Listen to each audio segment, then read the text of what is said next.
Olá, a paz do Senhor Jesus. Espero que todos vocês estejam bem. Gente, começamos a estudar nas aulas anteriores a respeito da abertura dos selos do livro de Apocalipse. Hoje daremos sequência, estudaremos então a partir do terceiro selo. Você vê aí que envolve um cavaleiro no cavalo preto. Tá? Vamos para o versículo 5 do livro de Apocalipse. Fala assim, ó. Quando abriu o terceiro selo, ouviu um terceiro ser vivente dizendo: Vem. Então vi e eis um cavalo preto. Esse cavalo aí, gente, ele é responsável por gerar a escassez de alimento no planeta. Até porque também vai ser uma fome por consequência da guerra e da falta de paz que houve anteriormente, até gerado aí pelos cavalos brancos, nós vimos que é o branco, que é o anticristo, e o vermelho, que foi responsável por tirar a paz da terra, entre outras coisas que eles causaram aí também. Agora, pessoal, nós sabemos que vivemos atualmente, aliás, de longa data, numa desigualdade social. Você sabe que o Brasil é um dos grandes produtores mundiais de alimento. E mesmo assim, nós temos aproximadamente 33 pessoas que estão passando fome, de fato, vivendo na miséria, e outras 120 milhões que estão na classe que eles chamam de insegurança alimentar. Tudo isso inserido numa população de cerca de 214 milhões de habitantes, agora em 2022. Então, pessoal, essa desigualdade que nós já enxergamos, que é grave hoje, você imagina, então, num período tribulacional. Né? E a gente está falando do Brasil, mas tem outros países também que vivem até muito pior do que nós aqui. Tá? Então a gente tem que perceber que aquilo que já está ruim hoje vai se intensificar cada vez mais nesse período tribulacional, de forma considerável. A pergunta é, Deus já agiu assim em algum momento da história, do contexto bíblico? Vamos ver alguns versículos do livro de Lamentações. Olha só, a criança, aliás, a língua da criança que mama fica apegada pela sede ao céu da boca. Os meninos pedem pão e ninguém há que lhe dê. Os que se alimentavam de comidas finas desfalecem nas ruas. Os que se criaram entre escarlatas se apegam aos monturos. Então você vê que até os ricos aqui, nesse contexto do livro, estavam passando por muita dificuldade, fome extrema. Lembrando que o livro de Lamentações, gente, está num cenário, num contexto onde o povo de Deus está vivendo na prática do pecado. Então, Deus derramou esse juízo sobre eles, né? Foi até uma consequência do que eles mesmos fizeram. Aí, para se aprofundar mais sobre esse tema, eu sugiro que você estude os profetas maiores, Jeremias, Ezequiel, Isaías, etc, etc, tá bom? Para você conhecer melhor esse assunto. Seguindo, a gente vê, ó, os seus príncipes, ou seja, os líderes, eram mais alvos do que a neve, ou seja, mais brancos do que o leite, isto é, pessoas saudáveis, eram mais ruivos de corpo do que os corais, e tinham a formosura da safira, isso estava todo mundo ali muito bem, de saúde, disso, daquilo, de aparência, na verdade, só que por dentro estavam terríveis, é como muito cristão hoje, né? Por fora, bela viola, por dentro, pão bolorento, por dentro é sepulcro caiado, isto é, tem uma boa aparência, mas ó, a vida dessas pessoas não, infelizmente, são falsos irmãos que vão ficar aqui para experimentar o período tribulacional, se não se arrependerem. Mas agora, dizendo aí no versículo 7, escureceu-se-lhes o aspecto mais do que a fuligem. Não são conhecidos nas ruas. A sua pele se lhe apegou aos ossos. Também estavam magros demais. Secou-se como uma madeira. Então, isso é terrível aqui, gente. Muito triste o que aconteceu com o povo nesse contexto. Mais ainda, ó, mais felizes foram as vítimas da espada do que as da fome, porque estas se definham atingidas mortalmente pela falta do produto dos campos. Isto é, o povo começou a passar fome, a terra não estava produzindo mais. As mãos das mulheres, outrora compassivas, cozeram seus próprios filhos, e estes lhes serviram de alimento na destruição da filha do meu povo. Você está vendo? Então, Deus já agiu assim, desse jeito, né? O povo colheu as consequências de viver na prática do pecado, e no período tribulacional, esse tipo de juízo vai voltar a acontecer. Pois bem, pessoal, agora nós vemos que esse cavalo preto, ele tem uma balança na mão. Isso significa, gente, injustiça, conforme eu já falei também, desigualdade, sabe? Então, aqui nesse contexto, isso daí só vai se intensificar. Os alimentos vão ficar mais caros, nós vamos ver isso na sequência. Mas antes, olha o que diz esse versículo de Provérbios 11:1. Balança enganosa é abominação para o Senhor. O prazer dele é o quê? É que o peso seja justo. Capítulo 20, versículo 10 diz: 2 pesos e 2 medidas, uns e outras, são abomináveis ao Senhor. Então está muito claro que Deus não aprova esse tipo de medida, de comportamento, tá? Mas por conta daquilo que o povo está fazendo, eles vão colher esse tipo de desigualdade, de injustiça. Aí veja bem, o versículo 6 fala assim, ó: e ouvi uma como voz no meio dos 4 seres viventes, dizendo: uma medida de trigo por 1 denário. O que significa isso aqui, pessoal? Veja bem, uma medida corresponde a cerca de 450 gramas. Tá? No contexto bíblico, isso daí seria um alimento para uma pessoa. Vamos dizer que hoje também, né, meio quilo aí, 450 gramas, meio quilo aí, é em média que uma pessoa acaba comendo. Tá? Então, isso daí era o que a pessoa comia diariamente, tá? No cenário bíblico aí. Só que, quando a gente vê hoje, quem já foi pesquisar, fala o seguinte, que o preço dessa medida seria cerca de 23 centavos de dólar. E naquele contexto, era aproximadamente 2 centavos. Então você percebe que, comparando lá com aqui, esse valor já aumentou bastante. Pois bem, 1 denário era, vamos dizer assim, era o salário de um trabalhador, o salário de um dia de trabalho. Tá? Conforme eu falei, então, você vê os preços estimados, né, dessa medida e tal, alimentação para uma pessoa. Agora, veja bem, em média, pessoal, com 1 denário, era possível você comprar cerca de 8 medidas de trigo e 24 medidas de cevada, visto que a cevada, gente, era o alimento dos pobres. Então, o que a gente sabe por aqui? A gente já está percebendo o seguinte, que num cenário de grande tribulação, você só vai conseguir 1 denário para uma medida. Isto vai haver, gente, uma inflação, os preços vão aumentar muito, a comida vai ficar mais cara.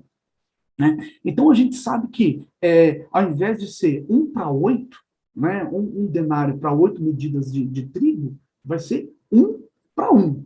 E vai ser 1 denário para, conforme você viu o texto ali, ó, 3 medidas de cevada, que era a comida dos pobres.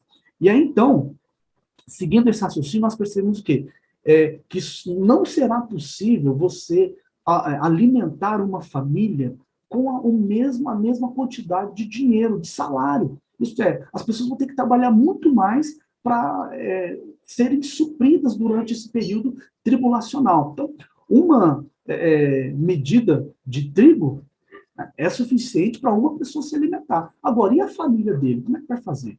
Como que vai ser? Então, é isso que o texto está ensinando para nós. Então, a comida vai ficar cerca aí de 8 vezes mais caro. Como eu falei antes, vai haver uma superinflação.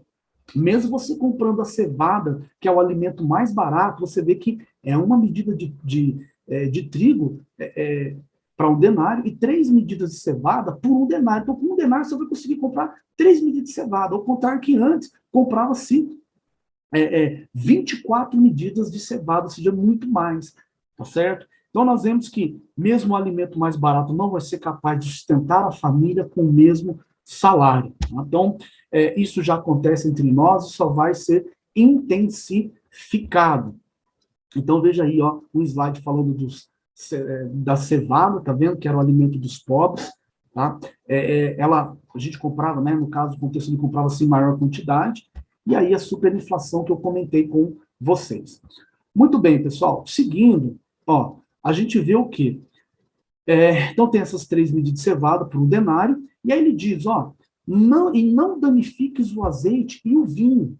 Por quê? Esses alimentos, gente, vamos dizer, sempre foram artigos de luxo, ou seja, não era para todo mundo isso daí, era um pouco mais restrito. A pessoa tinha que ter, no contexto bíblico aí, uma certa condição para comer bem. Então, os alimentos, esses dois aí, eles indicam que para ter uma alimentação privilegiada, boa, durante o período tribulacional, somente os ricos terão condições. Tá? Só que eles, gente, mesmo vendo vamos dizer, a situação, a dificuldade daqueles que não têm condição de se alimentar, ou seja, os pobres, possivelmente vão ficar indiferentes. Porque hoje você vê que já tem muito rico indiferente às necessidades dos pobres. Você imagina, então, num cenário de uma superinflação, isto é, as pessoas, tanto dentro as pessoas vão olhar cada vez mais para o próprio umbigo, né? Querer proteger a família, querer protegerem a si próprias com os recursos que elas possuem. Então, quem for pobre nesse cenário vai passar por muito mais sofrimento do que o rico. Né? Avançando, a gente vê o seguinte, ó, vamos para o próximo selo, que é o do cavalo amarelo. Você vê que ele veio para causar morte na terra. Apocalipse capítulo 6, versículo 8 diz: E olhei, e eis um cavalo amarelo, e o seu cavaleiro sendo esse chamado Morte e Inferno, tá vendo? E Morte e o Inferno o estava seguindo. Aí diz aí, né, foi-lhe dada autoridade tal, sobre a quarta parte da terra. Agora, pessoal, veja bem, 1 Coríntios capítulo 15 diz que o último inimigo a ser destruído é a morte. E aí fala aí, onde está a morte, a tua vitória? Onde está o seu aguilhão? Romanos capítulo 6, versículos 22 e 23 dizem assim: Mas agora, libertados do pecado, tendes o vosso fruto para a santificação, e por fim, a vida eterna. Mas o salário do pecado é a morte. Porém, o dom gratuito de Deus é a vida eterna, por meio de Cristo Jesus, nosso Senhor. Então, aqueles que não estiverem com Jesus Cristo, a morte vai ter domínio sobre eles, porque estarão o quê? Na prática do pecado. Muito bem. Seguindo, a gente vê o Apocalipse, olha, capítulo 20, versículo 14, que fala: Então, a morte e o inferno, palavrinha Hades aí, você sabe, foram lançados para dentro do lago de fogo. E esta é a segunda morte, o lago de fogo, o Geena, que nós estudamos lá atrás. Você sabe que o Hades hoje é a sala de espera para o inferno. Quem morreu sem Jesus vai para lá e já começa a ser atormentado. Os fiéis em Cristo que morrem hoje, eles vão para o paraíso. Muito bem, isso aí é assunto de aulas passadas. Recomendo que você que está me vendo aí pela primeira vez, que você assista aos vídeos anteriores. Certinho, gente. Então, a morte e o inferno estavam seguindo esse cavalo amarelo, e esse amarelo aí é uma espécie de uma cor de areia, entendeu? Seria um amarelo, vamos dizer assim, meio esverdeado, talvez, sabe? Então, é a morte personificada, tá? É um cavalo pálido, sabe quando você vê uma pessoa pálida e tal? Então, esse é um aspecto, né, que seria aí uma perspectiva, um aspecto doentio, nós vemos aí nesse cavalo. E a morte está aí acompanhando ele. Né? Muito bem. Então, o que vai acontecer? Ó? A gente vê ali que foi lhes dada autoridade para destruir. Não é? Lhes dada autoridade sobre a quarta parte da terra para matar. Então, gente, quantas pessoas tem no mundo hoje? Né? Aproximadamente 8 bilhões. E aí nós vemos que a quarta parte da terra corresponderia aí a 25%, né, dos habitantes, então teríamos mais ou menos 2 bilhões de mortos por conta disso que esse cavalo vai fazer, esse cavaleiro aí. Certo. Aí nós temos aí um gráfico, tá vendo? A população mundial aí dividida. Você sabe que a China e a Índia são os países mais populosos, aproximadamente a China um pouco mais, né, com 1 bilhão e 300 milhões de habitantes, e a Índia um pouco menos, se não me engano, que são 60 milhões a menos que a Índia, tá? Que a China, aliás. Então, nós temos aí dividido. Então, muita gente vai passar por momentos dificílimos, né? Aqueles que estiverem aqui nesse período tribulacional. Pois bem, pessoal, Seguindo, nós vemos, que ele foi, então, foi-lhe dada autoridade sobre a quarta parte da terra para matar como? Como é que ele vai fazer isso? A espada, tá? Pela fome, que nós falamos antes, e você viu agora há pouco no texto de Lamentações, né? Que eles estavam falando ali, olha, mais felizes foram aqueles que morreram da espada, porque já morreu, acabou ali. Agora, esses que vão morrer de fome, o que vai acontecer? Eles vão ficar sofrendo até morrer. Então, se for pensar, de fato, Lamentações é o texto perfeito, né? Melhor você morrer na espada, que já acaba tudo logo de uma vez, do que você ficar passando fome aqui até morrer. O que mais? Com a mortandade e por meio das feras da terra. Percebe? Os animais que estarão aqui, gente, eles também estarão com fome. Então, eles vão comer aquilo que tiver na frente. É a luta pela sobrevivência. Então, você já imagina que cenário terrível que quem ficar aqui vai enfrentar. Vamos seguindo. Versículo 9 vai falar aí do quinto selo, que vai ter aí um martírio. Então, almas assassinadas. Vamos para lá. Que diz, quando ele abriu o quinto selo, vi debaixo do altar, tá? E aí nós vamos parar aqui para dizer o seguinte, que esses que estão debaixo do altar, gente, são as almas que vieram, são mortos da grande tribulação, do período tribulacional aí. Então, eles morrem e vão para o paraíso. Tá? Então, a gente já sabe também que altar aí tem um aspecto simbólico, não é um aspecto igual, não é igual nós vemos hoje, o altar.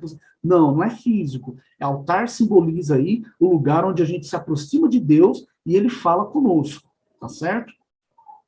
Aí tá falando, olha para você ver que imagem, claro que despretensiosa de representar aquilo que tem lá em cima, né? Mas só que a gente tem uma noção, tá vendo que coisa linda?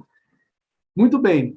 Aí nós vemos, porque você fala assim, mas essa questão do altar aí, tal, etc, etc. Gente, novamente repito, nós estamos ministrando aqui, imaginando, né, numa base aí das coisas que haverão de acontecer, ou seja, são sombra das coisas celestes.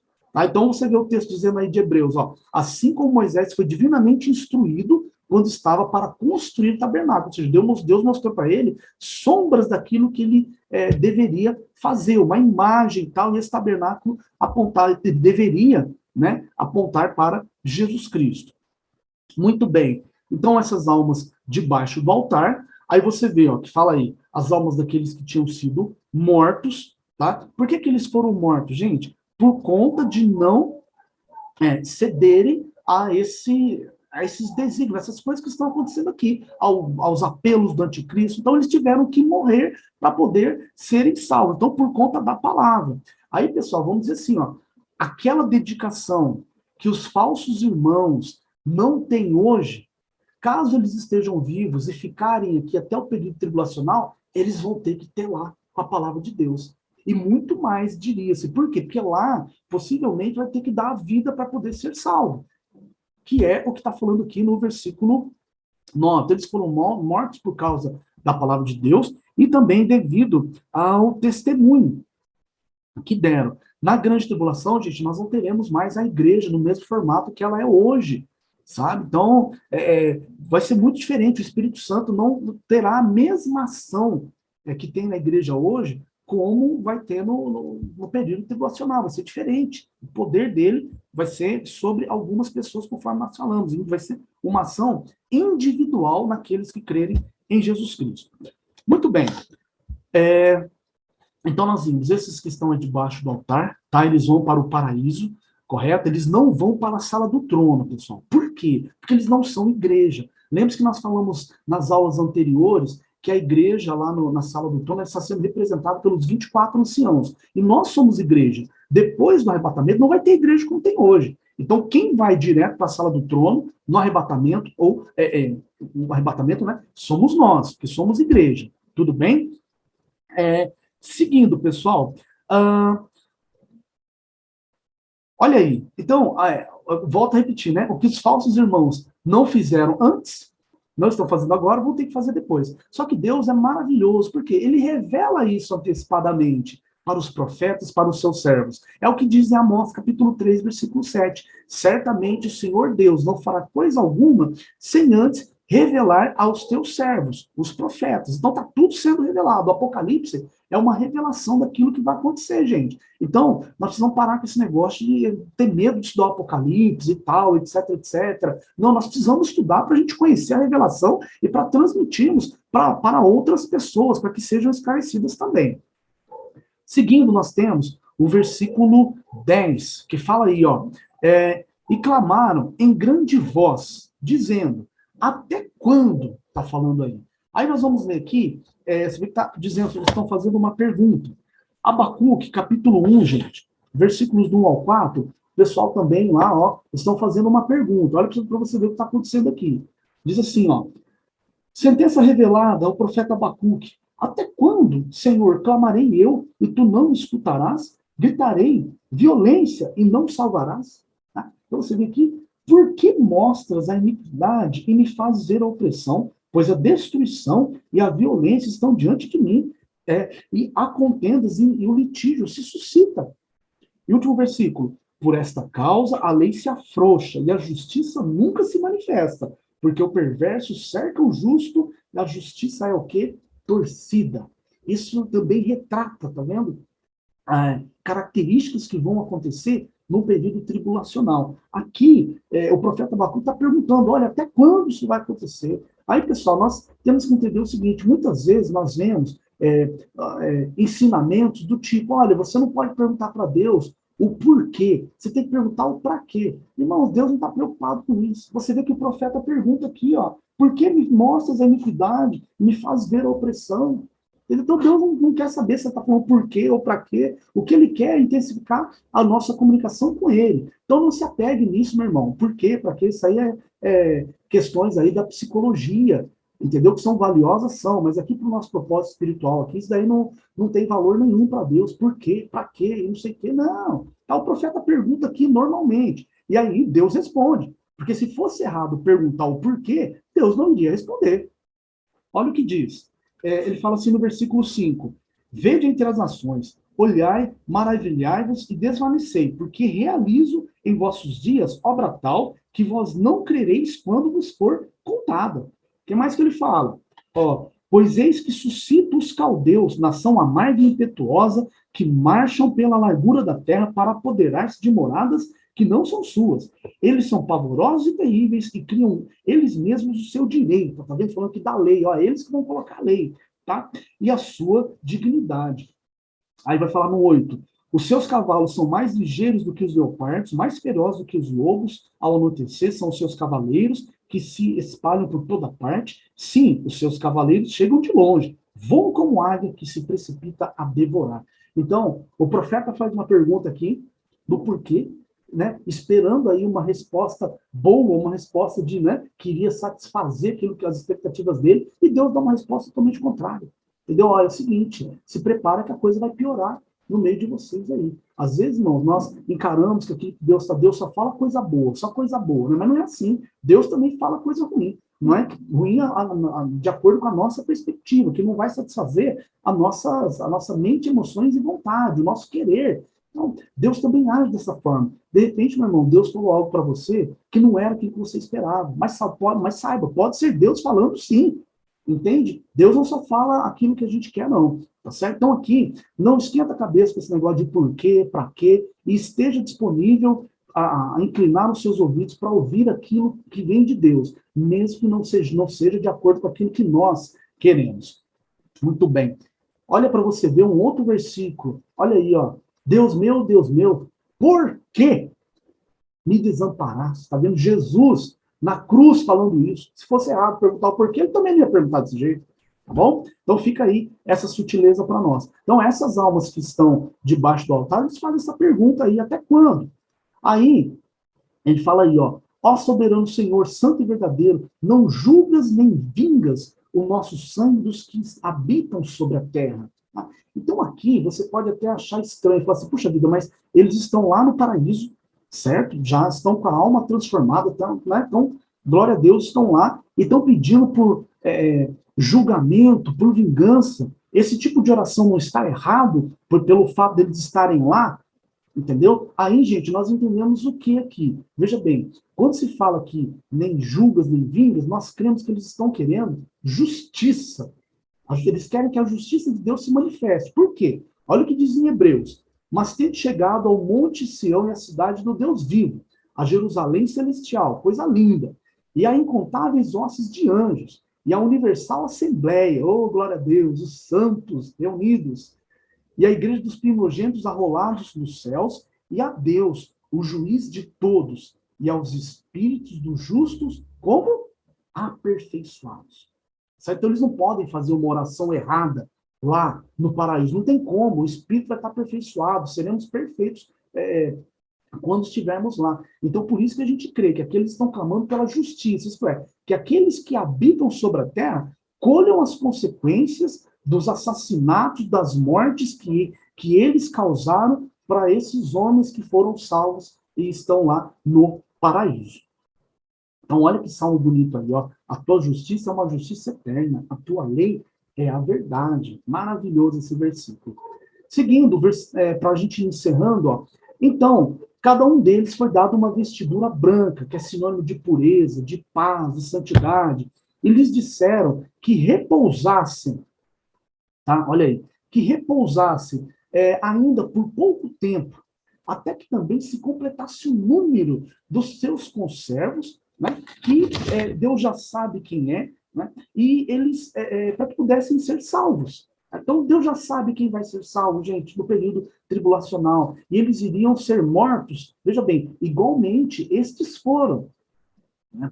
Então, pessoal, nós vemos que, de novo, nesse versículo aí, voltando até um conceito que nós falamos em aulas anteriores, ele está vendo, ó, tanto no paraíso quanto no Hades, as pessoas estão conscientes daquilo que está acontecendo. Você vê que interessante aqui? No Hades, nós vemos lá em Lucas 16, daí está muito claro, e agora no texto de Hebreus também, e de Apocalipse a mesma coisa.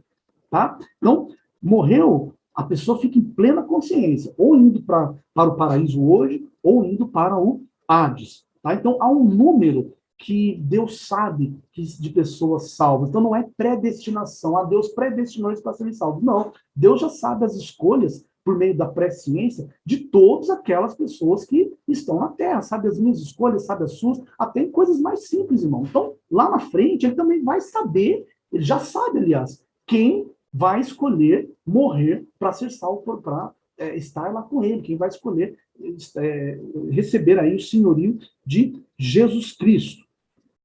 Muito bem. Então, nós vamos encerrando por aqui, tá? Queria falar para você que está me assistindo que você não pode passar por esse cenário terrível, tá? Você precisa ser salvo antes do período tribulacional para que você não tenha que, de repente, entregar a sua vida para poder conquistar a salvação. Você tem que fazer parte dessa Jerusalém celestial, aquela que nós vimos no texto de Hebreus, tá vendo? Olha que imagem bonita, também despretensiosa, né? Mas de representar aquilo que está lá no céu, mas muito linda essa imagem, a gente não representa, não, o nosso intelecto não alcança aquilo que está lá. Então você precisa fazer parte da Jerusalém celestial. Como isso? Praticando aí 2 Coríntios 5,17. Pois aquele que está em Cristo, nova criatura é. As coisas velhas se passaram, eis que tudo se fez novo. Então você precisa procurar uma igreja evangélica mais próxima da sua casa, para que você comece a ter uma comunhão mais próxima com Deus, receba Jesus Cristo como seu Senhor e Salvador, a fim de que você seja salvo e tenha suas vestiduras trocadas e participe da Jerusalém celestial. E você, meu irmão, que já é um servo de Deus, eu recomendo para você aí a Efésios capítulo 5, versículos 18 ao 21, que dizem: e não vos embriagueis com vinho, no qual há dissolução, mas enchei-vos do Espírito, falando entre vós com salmos, entoando e louvando de coração ao Senhor, com hinos e cânticos espirituais. Vamos santificar nossa boca, isso vai nos aproximar de Deus. E ele fala aqui, ó, sujeitando-vos uns aos outros no temor de Cristo. De repente, você está cantando salmos, você está se esforçando para se encher do Espírito, mas ainda falta você se submeter às autoridades que Deus colocou sobre você, meu irmão. Então, olha para a sua vida, eu vou olhar para a minha vida também, e que a gente possa, de fato, nos encher do Espírito, falar aquilo que Deus deseja e se submeter aos líderes, sejam eles naturais, sejam eles espirituais no lugar onde você serve ao Senhor Jesus. Fiquem na paz do Senhor, meus irmãos, que Deus continue abençoando vocês e vamos em frente, né, gente? Até o próximo vídeo. Um abraço, pessoal. Fiquem com Deus.